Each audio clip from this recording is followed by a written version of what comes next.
guys, just how good was this guy yesterday? Eberichi Eze. What a baller. But anyway, I want to talk today about a little tactical change that I saw from Mikel Arteta, which could win Arsenal multiple honours this season. And that does include the role of Bukayo Saka. Now, Bukayo Saka yesterday played 45 minutes on his return from injury, and we could definitely see a change in, you know, where he was playing. We've seen a lot of this season and a lot of his Arsenal career over the last few years. We saw a different role yesterday, and that's what I want to talk about today. So this here is Saka's heat map from the game yesterday against Wigan Athletic, and yeah, I was really impressed with Saka's performance, and you know, it, it was by mistake as well. I say by mistake. It was because of very unfortunate circumstances that obviously Calafiori wasn't fit enough to play. We were going to see Lewis Skelly and Eze in midfield together, but unfortunately Calafiori picked up a knock in the warm up, and it meant Saka came in, and you know it didn't have to be Saka to come in and play yesterday. Zubamendi, Declan Rice, Piero Hincapié, even for a straight swap at left back, were available for this game. So it does make you wonder, is this something that Arteta wants to see going forward with Madueke and Saka linking up together on that right hand side? Now, he was picking up these more central areas, sort of like the areas which you'd see Odegaard occupy, in those sort of right eight sort of positions, as you can see here. Here's his heat map, obviously. So he's taking a lot of touches here and in zone 14 as well on the edge of the area, which is obviously where he can get his shots away and on goal. And this is Arsenal's third goal yesterday. It was the own goal. You can see Madueke very much on the touchline, and Saka is running into this pocket of space here. Um, he runs into that pocket of space. Madueke is then able to play that pass in there. Saka is able to play it into the box here, and then obviously it is headed in by the Wigan defender. And this is this underlapping run, especially with Ben White in the team. You don't really see it coming. So yeah, I'm sure it caught Wigan off by surprise. Normally it's Ben White with his overlapping runs. However, we've seen Saka today occupy those underlapping spaces, going into those sort of positions there, and it's something that Arsenal use not very often at all.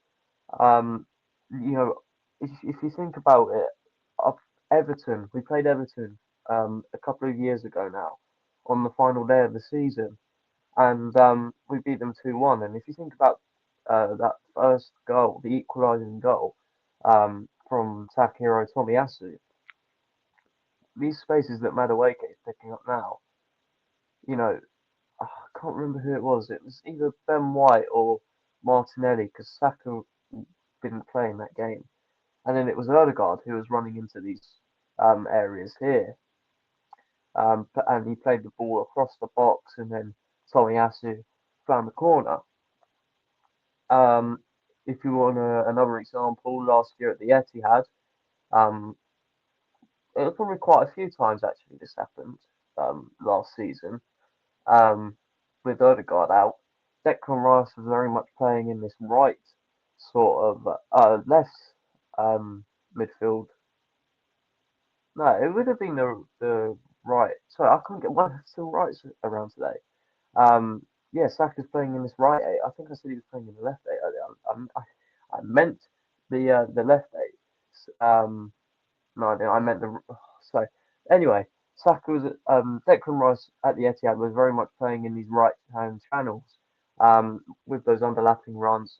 Um, Ben White came off in that game, unfortunately, and so Declan Rice was very much taking up those right hand channels. And yeah, it works a couple of times. Declan Rice would use overlapping and underlapping runs. And yeah, it's something that we saw yesterday, which worked as we scored from that scenario. Now, something else where moving in centrally for Bukayo Saka would benefit him as a player would also be his output. Um, as a player who I think it's less sort of Arsenal's fault for I don't think it's all down to Arteta who's being blamed for sort of the underperforming numbers of some of our forward players this season in terms of goals and assists, goal contributions. I think it is very much sort of a Premier League problem. I think if you look at the forwards this season, Haaland's going through a little bit of a dry patch in front of goal. Salah's not had the same output that he's had last season. If you look at other players, I don't think Mateta's been the same since last season. So you have a look at some of the top forward players from last season and compare them to this season. I really don't think it's a problem that Arsenal are facing. I think it's a Premier League problem where I think it's just the way that football is evolving these days, and the different defensive styles that teams want to play with, especially when they're coming up against top opposition like Arsenal. How are we going to shut these players down? And you've got to say they're doing it well this season because the numbers they're dropping off a little bit. However, I do think with Saka moving into these small central areas, he's definitely a better finisher than Martin Odegaard, who has been playing there this season. So could this see Arsenal, sort of getting more goals out of Saka in these positions? This is a shot map from yesterday, and yeah, as you can see, shots coming in that's sort of right eight sort of zone 14 area, which is where you'd see Odegaard having shots at goal from, and obviously he scored from that position against Brighton. Could we see Saka taking up those positions? Saka's got a wide range of finishes. He can go to the near post. He can go to the far top corner. Look at that goal against Nottingham Forest, for example, on the opening day from 2.5 years ago. About that. We've seen him do it for England as well so many times. Saka, he's got a great shot on him. And look, I'm going to hide myself for a minute. Hopefully you can still hear me. That there is Saka's average heat map from this season, and you can see that in the final third, he is very much in zone 15 and 18 on that right hand side, very much used as a touchline winger, which is where we saw Madueke yesterday. We've seen Madueke recently occupy those zone 12, 15, and 18 spaces to get past defenders. And we very much saw Saka yesterday in that 11, 14, sometimes 12 to pick up the ball off of Ben White and, drive it into those spaces. And yeah, that does take me back to Saka's heat map from yesterday. You know, he's very much coming into those inside spaces much more than he has done this season so far, where obviously Arteta has occupied him as a touchline winger. And I do think I do see something here, especially with Havertz currently out injured. We've seen, you know, Havertz, he came in and it's such a shame that he's injured again because, we saw the link up there with him and Gyökeres. Loads of people getting excited about that, and rightly so because it was clearly working. Havertz got what 4 goal contributions in 4 games.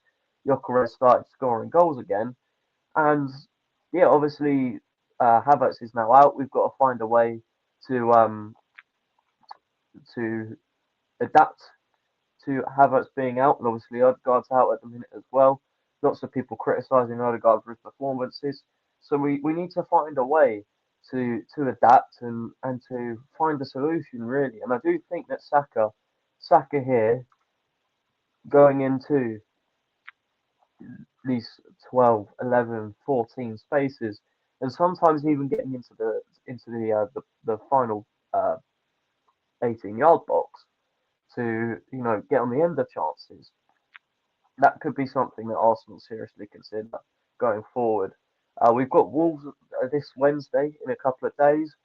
So yeah, it is something that Arsenal, I think anyway, should be looking to explore. And how would that look exactly in a team? Well, look, this is what I think could work the best. You know, we've got two very much attacking minded, but also solid defensively fullbacks. I think Timber this season's been amazing for us. I think he's been one of the best right backs in the league. However, I do think, is this an unpopular take? I'm not sure. Has Ben White been? I don't think. Oh, who's got a better footballing brain, a better footballing IQ? Julian Timber or Ben White? That's the question I'm going to put in the comments below. But I think Ben White, especially when he's played, you know, for example, against Wigan yesterday, other games as well, we've seen him very much more, you know, I think he has got a better footballing brain, especially when it comes to moving the ball forward. I just think he's that level above Timber. Not to say Timber's bad at it, you know, I think Timber's very good at it, but you can have the double pivot stay the same with Zubimendi and Declan Rice. And then one of Trossard or Eze can play and take up those central spaces where Eze was playing yesterday against Wigan, sort of as that left sort of eight role. Um, and then you can have one of Calafiori or Hincapié, even Miles Lewis Skelly providing width. I don't think Miles Lewis Skelly's future is in that position. I think it's more where Declan Rice is here. To be honest with you, I think that is where he will be playing longer term down the line. Um, but yeah, and to be honest, I think I'd prefer someone like Calafiori in those forward positions rather than Hincapié, because I think as much as Hincapié is impressive defensively, I do think going forward, whenever he gets into threatening positions, I don't know. I'm still not sure on Hincapié, to be honest with you. And then, you know, Gyökeres as well through the middle. We've seen, you know, I don't know if you saw it, if anyone's interested in KSI, but he went on a podcast with Akin Fenwa. I saw a clip of it, and he said Gyökeres is like a magnet. So if Gyökeres, you know, the way Wigan set up yesterday with five defenders, that's how every team's going to set up now at the Emirates, especially for the rest of the season. So if Gyökeres can be that magnet, which KSI says he is, then that can allow even more space in behind for players like Madueke, Saka, who will be running into those areas which we talked about, Eze, who can create space and fire shots from zone 14, which you know, is very much where Palace got the best out of him last season. He scored so many goals from the edge of the area for Crystal Palace last season, even at Wembley, you know, winning them the FA Cup. So, yeah, I do think that this is the solution, to be honest with you. I think if Arteta continues with this, we've definitely got something there. And it's also something that Thomas Tuchel, I think, can consider for England with the World Cup coming up. So, yeah, thank you all very much for watching. Please subscribe if you enjoyed the video. If it's your first time here, then welcome to the 14th Canon. My name's Tom, and expect more analysis content like this. And yeah, thank you very much for watching, and I'll see you in the next one.